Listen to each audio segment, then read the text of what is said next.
ഞാൻ പഠിക്കുന്ന സമയത്തായിരുന്നു, MD പഠിക്കുന്ന സമയത്തായിരുന്നു വിവാഹം. ഇദ്ദേഹം ആട്ടെ ബോംബെക്ക് തിരിച്ചു പോവുകയാണ്. അപ്പം ഞങ്ങൾ അവിടുന്ന് ഇറങ്ങുന്നതിന് മുമ്പ് ഒരു പുസ്തകം കയ്യിൽ കൊണ്ടുവന്ന് തന്നു. അതായത് അദ്ദേഹത്തിന് സുപ്രസിദ്ധമായ കേരളം മലയാളികളുടെ മാതൃഭൂമി. അതിൻ്റെ ഉള്ളിൽ എഴുതിയിരിക്കുന്നത് എന്താണെന്ന് വെച്ചാൽ, വിവാഹിതയായ ഒരു പുത്രി ഭർത്താവിനൊപ്പം ഭർതൃഗൃഹത്തിലേക്ക് പോകുമ്പോൾ ഒരു പിതാവിനുണ്ടാകുന്ന വികാര വിചാരങ്ങൾ തൻ്റെ സുപ്രസിദ്ധമായ ശാകുന്തളത്തിൽ കാളിദാസൻ വളരെ നന്നായി വിവരിച്ചിട്ടുണ്ട്. അതേ വികാരം ഈ ആറ്റം യുഗത്തിലും ഏത് പിതാവിനും ഉണ്ടാവുമെന്ന് എനിക്ക് ഉറപ്പാണ്. ഇങ്ങനൊരു ഇത് എഴുതിയിട്ട് അതിന് പ്രത്യേക ആറ്റം യുഗത്തിൽ എന്ന് പറയാൻ പ്രത്യേക കാരണമുണ്ട്. എൻ്റെ ഹസ്ബൻഡ് അന്ന് ഡിപ്പാർട്ട്മെൻറ്റ് ഓഫ് അറ്റോമിക് എനർജിയിൽ ബോംബെയിൽ BARCയിൽ ജോലി ചെയ്യുകയാണ്. ആ പുസ്തകം കയ്യിൽ കൊണ്ടുവന്ന് തന്നു. ഞങ്ങളത് സൂക്ഷിച്ച് വെക്കുകയും ചെയ്തു. ഇതൊരു കാരണം അദ്ദേഹത്തിൻ്റെ മനസ്സിലുള്ളത് പറയുന്നതിനേക്കാൾ അദ്ദേഹം മറ്റു വിധത്തിൽ സൂചിപ്പിക്കുകയാണ് ചെയ്തിരുന്നത്. ഒരിക്കൽ ഇലക്ഷൻ പര്യടനത്തിലാണ് കോഴിക്കോട് കഴിഞ്ഞിട്ട് അടുത്ത് തൃശ്ശൂർ ജില്ലയിലേക്ക് പ്രവേശിക്കുകയായിരുന്നു. അപ്പോൾ കോഴിക്കോട് വെച്ച് കേളുവേട്ടനുമായിട്ട് കാണുകയും ഗസ്റ്റ് ഹൗസിൽ വെച്ച് ഒന്നിച്ചിരുന്ന് ഫോട്ടോ എടുക്കുകയൊക്കെ ചെയ്തിട്ടാണ് അവിടെ നിന്ന് യാത്രയായി അടുത്ത് തൃശ്ശൂർ ജില്ലയിലേക്ക് പിറ്റേ ദിവസം വരുന്നത്. അന്ന് രാത്രി ഞങ്ങൾ തൃശ്ശൂർ രാമനിലയത്തിൽ കിടക്കുകയായിരുന്നു. അപ്പോൾ രാത്രി 1 മണിയാവും. ഒരു ഫോൺ കോൾ വന്നു. ഞാനാണ് ഫോൺ അറ്റൻഡ് ചെയ്തപ്പോൾ മറ്റേ ദേശാഭിമാനി കൊച്ചി എഡിഷനിൽ നിന്ന് I വാസുദേവനായിരുന്നു ഫോൺ ചെയ്തത്. ഫോണിൽ പറഞ്ഞത് കേളുവേട്ടൻ പോയി എന്നെ അടുത്ത് പറഞ്ഞു. അപ്പോൾ അത് EMന് ഇപ്പം തന്നെ അറിയിക്കുകയും വേണം, ഒരു സന്ദേശം ഇപ്പം തന്നെ എഴുതി തരികയും വേണമെന്ന് പറഞ്ഞു. അപ്പോൾ ഞാനിങ്ങനെ നല്ല ഉറക്കത്തിലാണ് എന്നിട്ട് ഞാൻ തട്ടി വിളിച്ചു. അപ്പം തന്നെ എണീറ്റു. എന്താണെന്ന് ചോദിച്ചു. അപ്പോൾ ഞാൻ ഉറക്കെ പറഞ്ഞു, ഞാൻ ഈ കേളുവേട്ടൻ പോയി എന്ന് പറഞ്ഞു. ഓഹോ, കേളുവേട്ടൻ പോയോ എന്ന് ചോദിച്ചിട്ട് ഈ കട്ടിലിൽ അങ്ങനെ തന്നെ ഇരുന്ന് കുറേ നേരം. അപ്പം ഞാൻ പറഞ്ഞു, ഇങ്ങനെ ഒരു സന്ദേശം വേണം എന്ന് പറഞ്ഞിരിക്കുകയാണ് അവർ. അപ്പോൾ അതൊന്ന് ഇപ്പം തന്നെ വേണമെന്ന് അവർ പറയുന്നതെന്ന് പറഞ്ഞു. ശരി, ഒരു ഇതെടുത്തോളാൻ പറഞ്ഞു. അപ്പം തന്നെ പറഞ്ഞു തന്നു. ഞാൻ എഴുതിയെടുത്തു. പക്ഷേ EMന് പിന്നെ ഇത് തന്നിരിക്കും. ഞാനത് വിളിച്ച് തിരിച്ച് ദേശാഭിമാനിയിലേക്ക് ആ സന്ദേശം കൊടുക്കുകയും ചെയ്തു. പക്ഷേ അത് കഴിഞ്ഞതിന് ശേഷം EMന് ഉറക്കത്തിൽ പിന്നെ ഉറങ്ങിയിട്ടേ ഇല്ല. EM വളരെ ആലോചനയ്ക്ക് എണീറ്റിരുന്നു. കുറച്ച് നേരം വീണ്ടും എണീറ്റിരുന്നു, വീണ്ടും കിടക്കും, പിന്നെ എണീറ്റു. അങ്ങനെ ഒരു സാധാരണ കാണുന്നതിൽ നിന്നുള്ളൊരു വ്യത്യസ്തമായ രീതിയിൽ. അപ്പോൾ എനിക്ക് മനസ്സിലായി അത് മനസ്സിൽ വളരെയധികം ദുഃഖം ഉണ്ടാക്കിയിട്ടുണ്ട് എന്നെനിക്ക് തോന്നി. ഞാൻ എപ്പോഴും പറയും, അദ്ദേഹത്തിൻ്റെ സ്നേഹം പ്രകടിപ്പിക്കലിനെ പറ്റിയിട്ട്, സ്നേഹത്തെപ്പറ്റി വളരെ കുറച്ച് സമയമേ കൂടിയിരിക്കാനോ സംസാരിക്കാനോ പറ്റുള്ളെങ്കിലും ആ സമയത്തിനുള്ളിൽ നമുക്ക് വളരെ വ്യക്തമായിട്ട് അറിയാൻ പറ്റും ഉള്ളിൽ എത്ര സ്നേഹമുണ്ട്, അത് എത്ര മാത്രം കൊടുക്കാൻ പറ്റുന്നുള്ളത്. ഞാനതിൻ്റെ എൻ്റെ മെഡിക്കൽ ഭാഷയിലേക്ക് മാറ്റിയിട്ട് ഒരു ക്യാപ്സ്യൂൾ രൂപത്തിലുള്ള സ്നേഹമായിരുന്നു എന്നാണ്. ക്യാപ്സ്യൂൾ നമ്മൾ വിഴുങ്ങിയാൽ അതിൻ്റെ എല്ലാ ഫലവും പുറത്തേക്ക് അറിയുന്നത് പോലെയാണ് അദ്ദേഹത്തിൻ്റെ സ്നേഹം എന്ന് ഞാൻ എപ്പോഴും പറയാറുണ്ടായിരുന്നു. പൊതുസ്ഥലങ്ങളിൽ ചെല്ലുമ്പോൾ തന്നെ ഈ ജനങ്ങളുടെ ഈ ഇളകിയുള്ള ഇതും EMനെ കൊണ്ടുപോകാൻ തന്നെ വളരെ പാടുപെട്ടാണ് സ്റ്റേജിലേക്ക് നമ്മൾ കയറ്റുന്നത്. ജനങ്ങളുടെ അത്ര പ്രഭാവമായിരിക്കും. അത് കയറിക്കഴിഞ്ഞാലുള്ളത് എപ്പോഴും ഒരു സംഭാഷണത്തിന് വരുന്ന വാചകം സഹോദരന്മാരെ എന്ന് പറഞ്ഞിട്ടാണ് EM പ്രസംഗം ആരംഭിക്കുന്നത്. അതെപ്പോഴും നമ്മളെ മനസ്സിൽ ഇങ്ങനെ മായാതെ നിൽക്കും. അത് EMൻ്റെ വേർപാടിന് ശേഷം അത് ആ ഒരു ധ്വനി നമുക്കിങ്ങനെ അനുഭവപ്പെടാറുണ്ട്.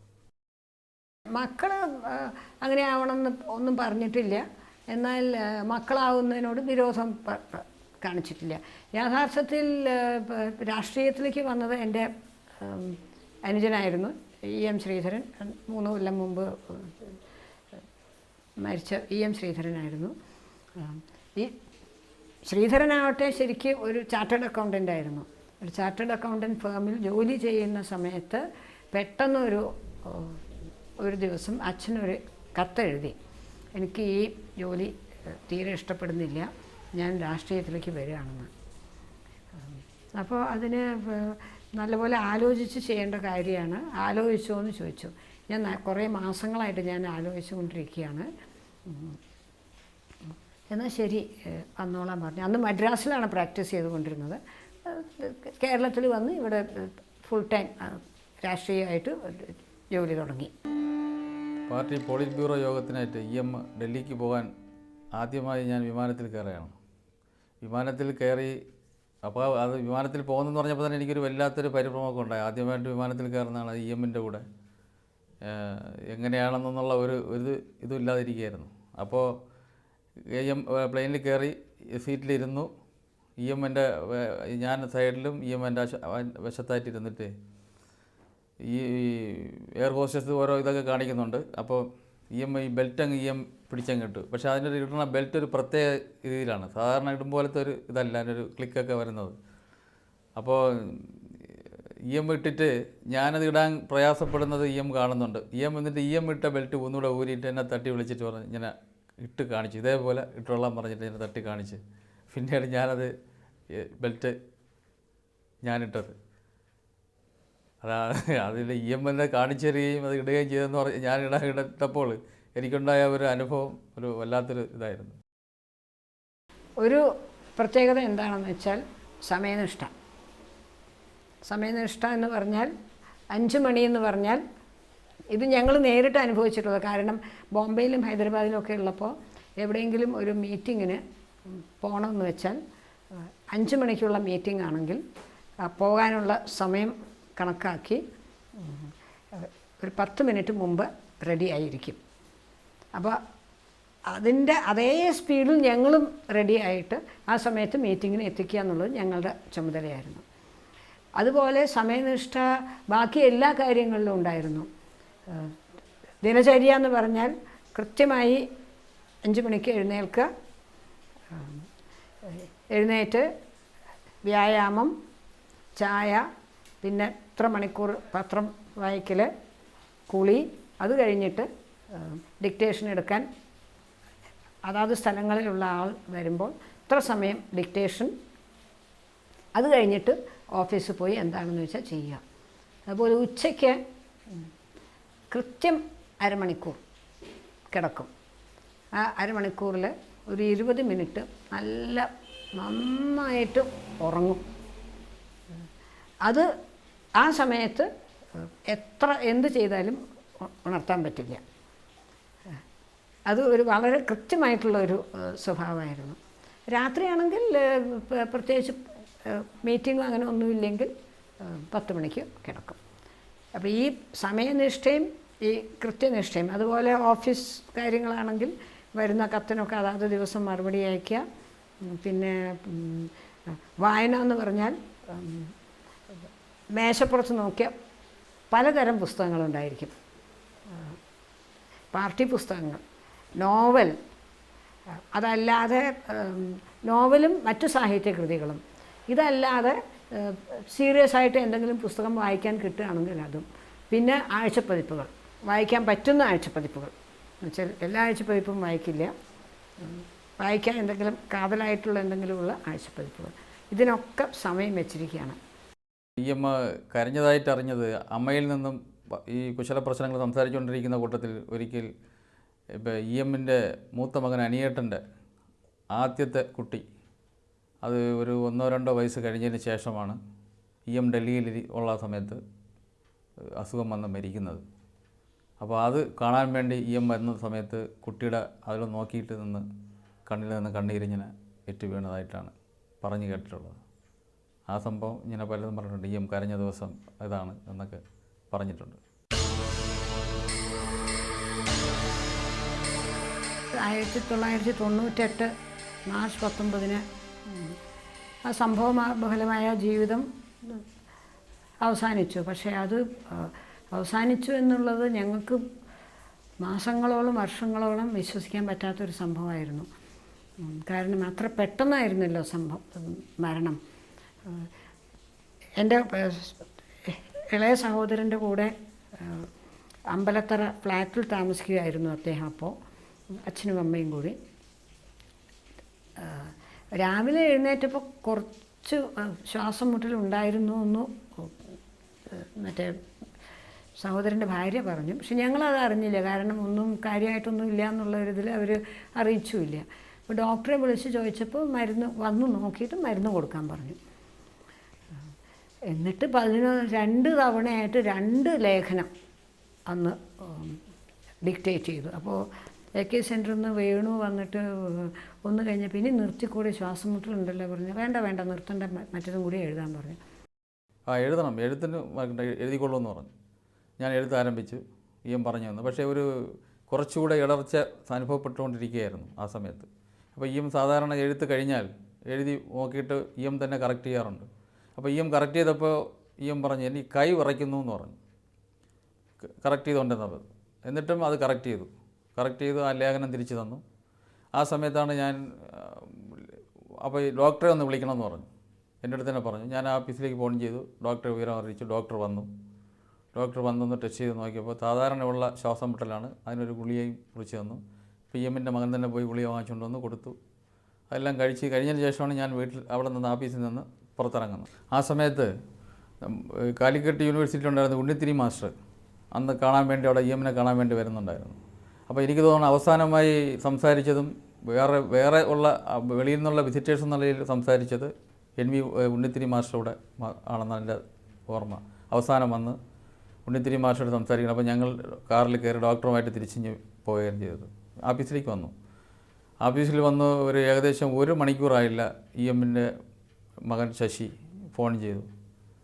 അച്ഛന് ശ്വാസം മുട്ടൽ കൂടുതലാണ്, ഉടനെ വരണമെന്ന്. ഞങ്ങൾ ഉടനെ തന്നെ അവിടെ നിന്ന് കാറിൽ ഓഫീസിലേക്ക് വന്നു. ഡോക്ടർ PP ജോസഫ് സാറിനെ വിളിച്ച് ചോദിച്ചു. കോസ്മോ ഹോസ്പിറ്റലായിരുന്നു.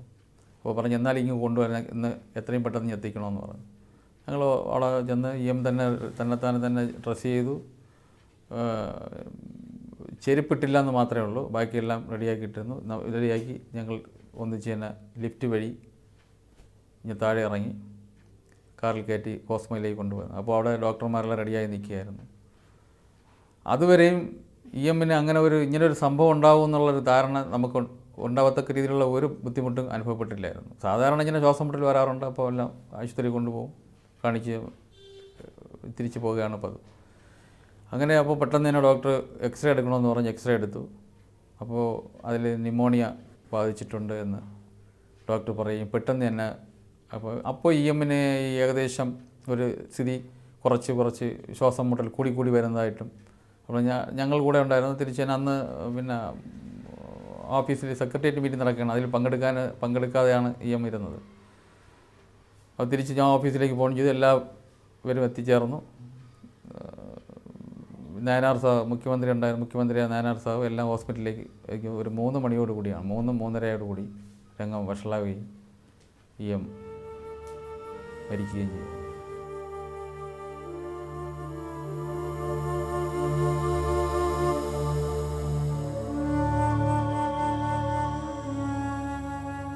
മരിക്കുന്ന ദിവസം രാവിലെ കൂടി